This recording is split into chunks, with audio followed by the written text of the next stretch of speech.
Tudo bem com vocês? Espero que todos estejam muito bem. E vamos começar aí a nossa volta às aulas, né? Depois das férias que nós tivemos. Eu vou fazer uma aula revisional, gente, da apostila termoquímica, do capítulo 1 e 2 e o 3. Porém, o capítulo 1, 2 e 3, antes de finalizar as aulas, né? Eu encaminhei alguns links para vocês. O capítulo 1 a gente chegou a falar em sala de aula, né? Mas, para sanar todas as dúvidas, eu vou estar encaminhando para vocês todos os links referentes ao capítulo 1, 2 e 3, para que vocês possam sanar todas as suas dúvidas, ok, galera? Então, nós vamos começar hoje com o capítulo 1 da apostila termoquímica.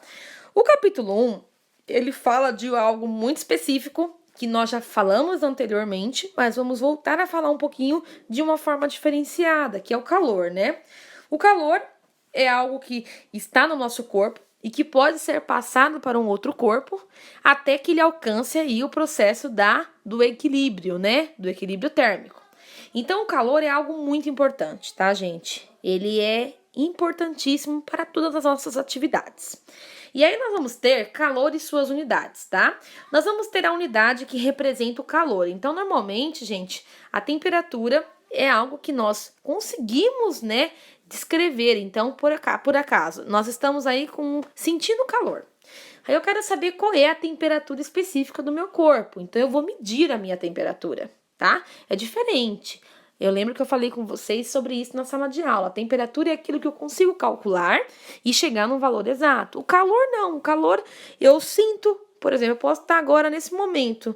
Eu senti frio. O calor ele pode estar na forma positiva ou também na forma negativa. É aquilo que nós sentimos. E a temperatura é aquilo que a gente consegue determinar com precisão. Hoje nós estamos com uma temperatura de 18 graus, tá?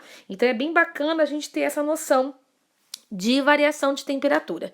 Então, vamos imaginar que eu tenho um corpo que está com 18 graus e eu tenho um outro corpo que está com 25 graus. É importante a gente entender que está tendo uma variação de temperatura, porque os corpos não estão na mesma temperatura. Quando eles se abraçarem ou ficar um tempo juntos, próximos um do outro, vai ocorrer o que, gente? O equilíbrio térmico. O que é o equilíbrio térmico? É quando ambos os corpos que estavam com temperaturas diferentes, eles alcançam a mesma temperatura. Aí é chamado de equilíbrio térmico, tá? Então, o calor transferido, ele pode alterar a energia de um sistema e também a sua capacidade. Então, isso é chamado de trabalho. O trabalho é aquilo que é usado para movimentar, para fazer algo ser modificado, tá bom, gente? Então, quem tiver com a apostila, vai grifando, quem não grifou, tá? Essas partes que eu estou falando para vocês. E na apostila de vocês, sempre tem alguma parte que tá em negrito. Então, essas partes são muito importantes, tá, gente? É como se fosse uma revisãozinha, uma definição bem específica, tá? E aí, nós temos aqui, gente, uma máquina de vapor, tá?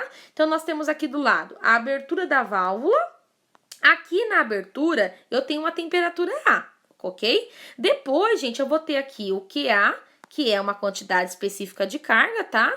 Que depois eu vou ter aqui embaixo, logo em seguida, o fechamento da válvula de entrada da água. Aí eu vou ter uma temperatura B. O que quer dizer com isso, gente? Que numa máquina de vapor, eu tenho temperaturas específicas. Aqui a temperatura A. E aqui a temperatura B, tá, gente? E esse vapor, gente, ele vai fazendo uma contração, né? Uma pressão para que haja aí a mudança de temperatura da água que entrou para a água que vai sair, tá? Então, é muito bacana a gente compreender essas modificações de estados, tá? Então, quando a água ela entra dentro de um recipiente, ela tá numa temperatura e quando ela entra em outro sistema, quando ela vai sair de um outro sistema, ela já vai estar em outra temperatura. Pode ser menor ou maior, vai depender do objetivo aí da minha estrutura, ok? E aí, gente, quem descobriu aí, quem trabalhou, quem estudou para chegar aí nessa unidade de calor foi o britânico físico, né, chamado James Joule. Por isso que o calor é uma unidade representada pela letra J, que vem do nome Joule, tá? E aí, gente, uma caloria significa que eu tenho 4,184 Joule. Isso aqui é uma constante de calor, tá, gente? Então, na apostila de vocês, dá uma grifadinha aí, porque essa constante vocês vão ver não só, né, durante o segundo ano e terceiro ano do ensino médio, mas também vocês vão ver aí nas provas de vestibulares, Enem, entre outros. Bom, depois nós vamos ter processos endotérmicos e exotérmicos. Gente, esses processos endotérmicos e exotérmicos, a gente já viu lá no nono ano, né? Quando a gente fala das mudanças, né, de estado, a presença de calor, quando sai o calor. E aí, gente, nós chamamos sempre essas variações de sistema, né? Então, eu consigo determinar como que tá o meu sistema, né? O meu sistema, ele tem uma absorção de calor, ele tem uma liberação de calor. E aí, gente, se tá tendo troca de calor ou não, eu vou determinar através desses dois processos. Então, o processo endotérmico, gente, é quando eu tenho aí, gente, a absorção de calor, né? Então, quando ele tem um armazenamento de calor. No processo exotérmico, ocorre quando eu tenho, gente, a liberação de calor. Então, eu vou ter, gente, tudo que tem no meu corpo, ele vai estar sendo compartilhado aí com quem está ao meu redor, com a minha vizinhança. E o processo endotérmico, eu tenho aí a absorção dessa energia, desse calor, tá bom? E aí, novamente, nós vamos falar sobre fases da matéria, né? Toda vez que a gente fala de processo endotérmico e exotérmico, que está ligado à temperatura e à pressão, a gente vai voltar nos estados físicos da matéria. Então, nós temos aí sólido, líquido e gasoso. A gente pode perceber que no estado sólido as moléculas estão mais juntinhas, estão agrupadas entre elas. O espaçamento é praticamente nulo entre essa composição. No estado líquido, eu já tenho um espaçamento maior entre uma partícula e outra, e no estado gasoso nem se fala, né? Aí a interação ainda se torna bem maior.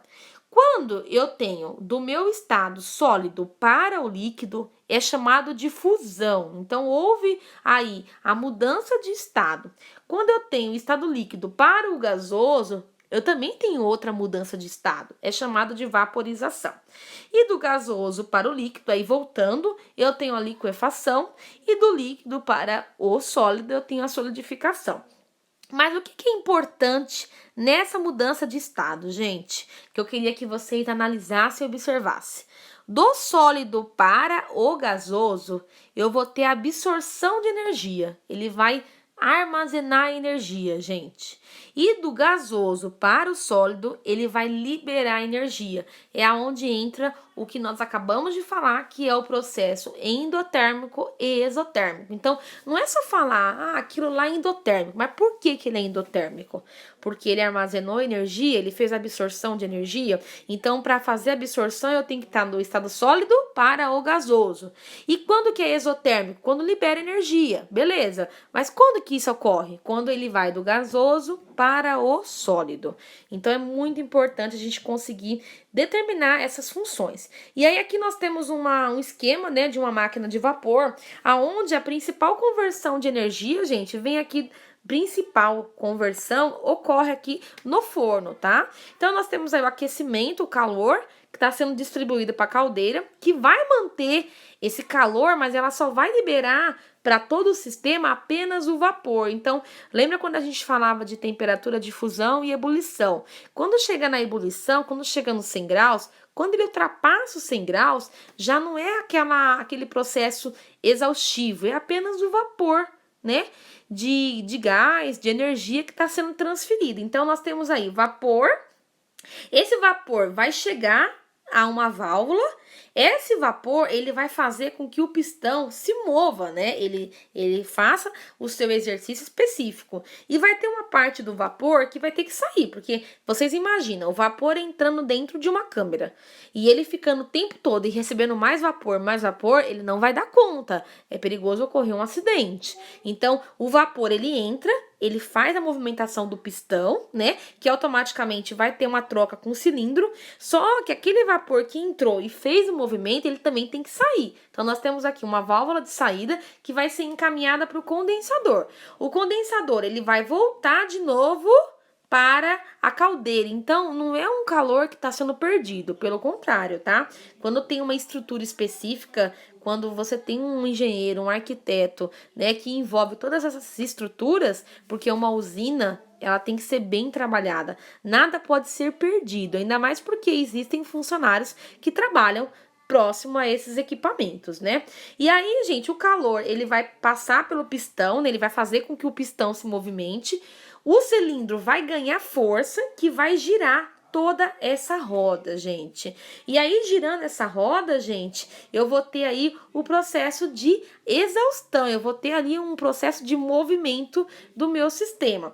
E aí, nós vamos ter o condensador, como eu falei para vocês, tá? A água de refrigeração. Dentro desse condensador, o vapor, ele vai diminuir a temperatura, tá, gente? Porque ali eu vou ter um sistema de água aonde vai ter a refrigeração do meu sistema. E aí ele volta de novo para a caldeira, né? Aí ele volta em forma de água, gente. Vocês podem perceber, né? Como o vapor que saiu lá do cilindro, ele teve em contato com a água, então ele se refrigera e ele volta por um outro encanamento, aonde ele vai voltar como água, né?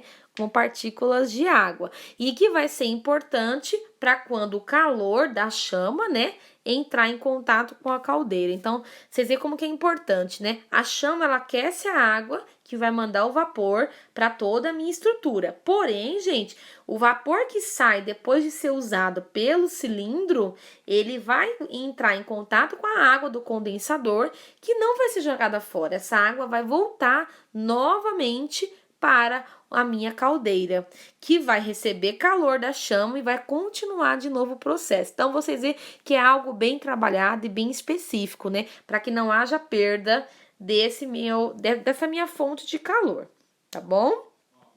Então, é bem bacana. Quem quiser colocar, grifar na apostila, passo a passo, eu acho que é bem legal. E aí, gente, eu vou ter variação de alotrópica e calor. O que significa alotrópica, gente? Alotrópica é quando eu consigo determinar um grupo. O grupo que nós vamos falar aqui agora é do carbono, né? Então, nós temos aí, na imagem A, eu tenho minerais de diamante e na imagem B, eu tenho grafite. Todos eles são encontrados na natureza e eles são formados de algumas substâncias específicas, tá? Só, gente, o que eles têm em comum, gente? Ambos, eles têm em comum o carbono, né?